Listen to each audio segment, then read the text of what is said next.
ये मामला एक 16 जनवरी को एक मूवमेंट हुई थी कल्याणपुरा में। वहाँ अवैध धर्मांतरण और अवैध चर्च पे एक एफआईआर हुई थी और शालोम कलीसिया संस्था का जो हेड है पॉल मुड़िया, उसके खिलाफ। दूसरा विषय ये है धांधला में जो गोकशी हुई है, सैकड़ों गायों की हत्या, वहाँ एक रैकेट, बहुत बड़ा रैकेट उजागर हुआ है। और तीसरा टिचकिया में जो विधि विरुद्ध धर्मांतरण होता है आदिवासियों का, उसी को लेके हम लोग आ जाए हैं यहाँ पर। पॉल मुड़िया जो है उसकी गिरफ्तारी अभी तक नहीं हुई है, क्या अपडेट है पूरी बात? पॉल मुड़िया की जिला न्यायालय में जमानत निरस्त हो गई है। उसके बाद उसने हाईकोर्ट में लगाई थी, हाईकोर्ट में भी निरस्त हो गई है। और पुलिस हमारे पुलिस प्रशासन से विनती है, निवेदन है कि उसको तत्काल गिरफ्तार किया जाए और उस शालोम कलीसिया संस्था की मान्यता तत्काल रद्द की जाए। अन्यथा विश्व हिंदू परिषद बहुत बड़ा एक आंदोलन उसके खिलाफ झाबुआ में करेगा। विक्रांत भूरिया ने आरोप लगाया था कि इस तरह के प्रताड़ित करते हैं ईसाई समुदाय के लोगों को, और प्रदर्शन करेंगे इसके खिलाफ। विक्रांत भूरिया पहले तय करें वो आदिवासियों के साथ है या ईसाइयों के साथ है। और अगर झाबुआ ज़िले में कोई आदिवासी ईसाई बना है तो उसकी सूची हमको उपलब्ध करवाए। जो विधिवत ईसाई बन गए हैं उनसे हमारे कोई प्रॉब्लम नहीं है। हम तो अवैध धर्मांतरण के खिलाफ हैं। क्या डॉक्टर विक्रांत भूरिया अवैध धर्मांतरण आदिवासियों का चाह रहे हैं? आदिवासियों का विधि विरुद्ध धर्मांतरण करवाने में हाथ है, उनका भूमिका है। क्या कांग्रेस आदिवासियों को ख़त्म करना चाहती है या आदिवासी की ज़मीन छीनना चाहती है ईसाई बनाने के बाद? क्योंकि अभी तक जितने भी चर्च बनाए हैं वो आदिवासियों की ज़मीन पर विधि विरुद्ध बनाए हैं।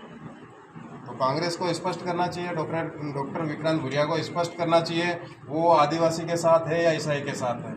अगर वो ईसाई के साथ है तो उसकी आदिवासियों में कोई जगह नहीं है, उसकी राजनीति खत्म हो जाएगी, आदिवासी उसके खिलाफ हो जाएंगे। हम आदिवासी हैं और हम विक्रांत भूरिया के इस बयान का विरोध करते हैं। बड़ी धामनी में गो हत्या को लेकर जो प्रकरण हुआ था उसमें नामजद 2 लोगों के खिलाफ मामला पंजीबद्ध हुआ, अब उसमें आप क्या कहना चाहेंगे? बड़ी धामनी में जो बहुत बड़ा एक गोकशी का जो रैकेट उजागर हुआ है, हमारे विश्व हिंदू परिषद बजरंग दल के कार्यकर्ताओं ने वहाँ पूरा रैकेट उजागर किया।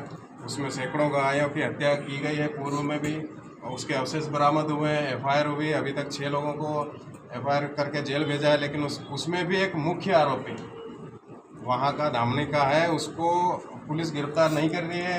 हमारा निवेदन है पुलिस एसपी साहब से, तत्काल उस जो मुख्य आरोपी है वहाँ का, उसको तत्काल गिरफ्तार किया जाए। बाकी 6 अन्य को गिरफ्तार कर लिया। और ये बहुत बड़ा रैकेट है।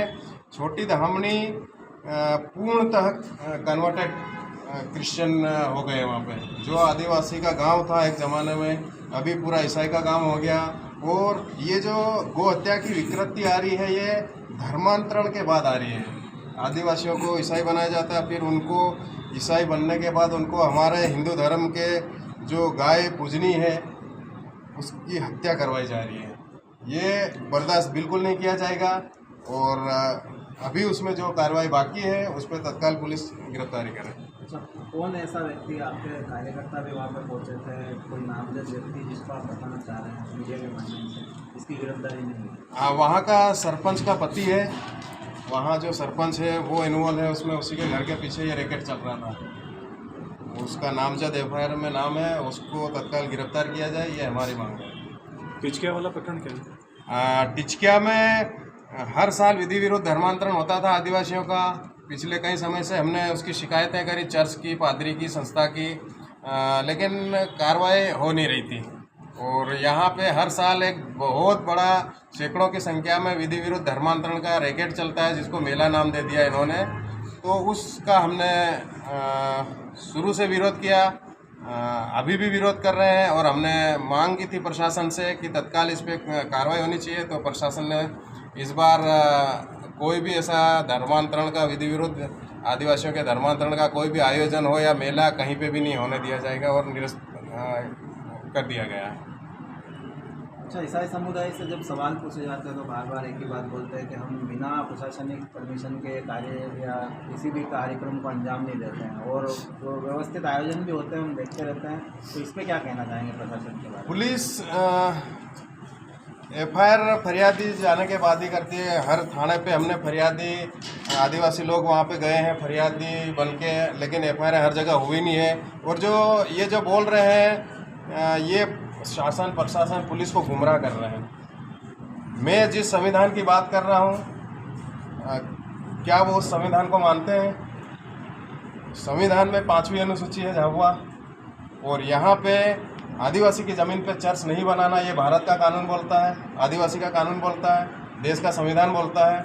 तो क्या ईसाई मिशनरी संविधान को नहीं मानती है? फिर उसने कैसे वहाँ पे चर्च बनाए आदिवासी की ज़मीन पे, जबकि वो ट्रांसफ़र हो नहीं सकती? क्या उसने भारतीय कानून के अनुसार अनुमति दे के बनाया? जो चर्च बने हुए हैं क्या उन्होंने अनुमति ली है उसकी? 165 की अनुमति ली क्या? और जो धर्मस्व विभाग है धार्मिक स्थल की अनुमति देता है क्या उससे ली है? क्या 165 की अनुमति करवाई कलेक्टर से? ये सारे हमारी टेक्निकल लड़ाई है, कानूनी लड़ाई है, संवैधानिक है। हम ये बोल रहे हैं कि अगर चर्च है तो हमको कागज दिखा दो। पादरी बन गया तो पहले खुद का स्वयं का विधिवत धर्मांतरण का कागज बता दें। अगर है तो ठीक है, नहीं है तो एफआईआर भी होगी और डंडे अलग से मारेंगे हम लोग। क्या स्टेप है अब तीनों मांगों को लेकर, जो आप तीनों मुद्दों पे लेकर जो प्रेस कॉन्फ्रेंस करी है, सुनवाई में तो क्या चेतावनी? एक बहुत बड़ा उग्र आंदोलन होगा। अब 6 चरण हो गए हैं, मुंडट में ताला लगाया है, पादरी अभी तक गिरफ्तार नहीं हुआ है। उसको गिरफ्तार तत्काल करे पुलिस, और जितने भी चर्च हैं सभी पे ताले लगाए।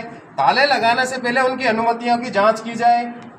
165(6) की आदिवासी की जमीन अनुसूचित क्षेत्र में चर्च कैसे बनाए, किसकी अनुमति से बनाए, कब बनाए? क्या उस जमीन का चर्च बनाने के लिए पहले अनुमति की गई है, नहीं की गई है? ये हमारी मांगे हैं। ये अगर नहीं होता है, हमारी मांग है ताले लगाए जाए सारे आदिवासियों की ज़मीन पे जो चर्च बने हैं। नहीं होने, अगर ताले नहीं लगाते तो उग्र आंदोलन होगा। ऐसा आंदोलन होगा कि ये जितने भी अवैध धर्मांतरण करने वाली संस्थाएं हैं और इनको यहाँ जो चला रहे हैं जो भी लोग हैं, उनको हम गांव में ऐसे दौड़ा के पिटेंगे। कानून व्यवस्था बिगड़ेगी तो हमारी जिम्मेदारी नहीं रहेगी। हम प्रशासन को पिछले 3 साल से 4 साल से लगातार प्रयास कर रहे हैं कि आप फटाफट ये जांच करके हमको समाज को बता दो कि इन्होंने विधिवत स्वयं का धर्मांतरण किया है या नहीं, चर्च की अनुमति विधिवत ली है या नहीं। ये जो चीज़ें प्रशासन सार्वजनिक करे जांच करके, अगर नहीं करेगा तो झाबुआ की स्थिति बिगड़ेगी। उसका जिम्मेदार प्रशासन और पुलिस और शासन होगा, सीधी बात है। 25 और 26 को मुख्यमंत्री और राज्यपाल का एक प्रस्तावित दौरा बता रहे हैं आने वाला है, तो क्या विश्व हिंदू परिषद के कार्यकर्ता इन मुद्दों को लेकर उनसे मुखातिब होंगे? जी, हम कोशिश करेंगे। हमारी बात रखने के लिए एक प्रतिनिधिमंडल जाएगा मिलने के लिए, और हमारे जो इशू हैं वो बेसिक संवैधानिक है, आदिवासियों के विशेषाधिकार से जुड़े हुए हैं, कानून से रिलेटेड हैं। इसलिए हम चाहते हैं कि ये काम पुलिस प्रशासन और देश का जो सिस्टम बना वो करें। ये नहीं कर रहे हैं, इसलिए हमको विहिप को या समाज को आगे आना पड़ रहा है, चर्च पे जाके बताना पड़ रहा है, ताले लगवाने पड़ रहे हैं। ये काम प्रशासन का है, पुलिस का है। हमको मजबूर किया जा रहा है, हमारे अधिकारों का हनन किया जा रहा है ईसाई मिशनरी की संस्थाओं और उनके पादरियों द्वारा। तो हमको अधिकार है, अनुसूचित क्षेत्र है, बात खत्म। जितने पादरी जितने ईसाई हैं वो अपने अपने जहाँ से आए हैं या जहाँ से उनको अनुमति मिली है वो उस क्षेत्र में चले जाए, अन्यथा बहुत भारी विद्रोह होगा यहाँ पे और जिम्मेदार प्रशासन रहेगा। जय जय श्री राम, जय जय श्री राम, जय श्री राम, जय श्री राम। देश का बल बजरंग दल, देश का बल बजरंग दल, देश का बल बजरंग दल। जय जय श्री राम, जय श्री राम, जय जय श्री राम, जय श्री राम, जय जय श्री राम, जय श्री राम। सिंह महाराज की जय, सिंह महाराज की जय, सिंह महाराज की जय।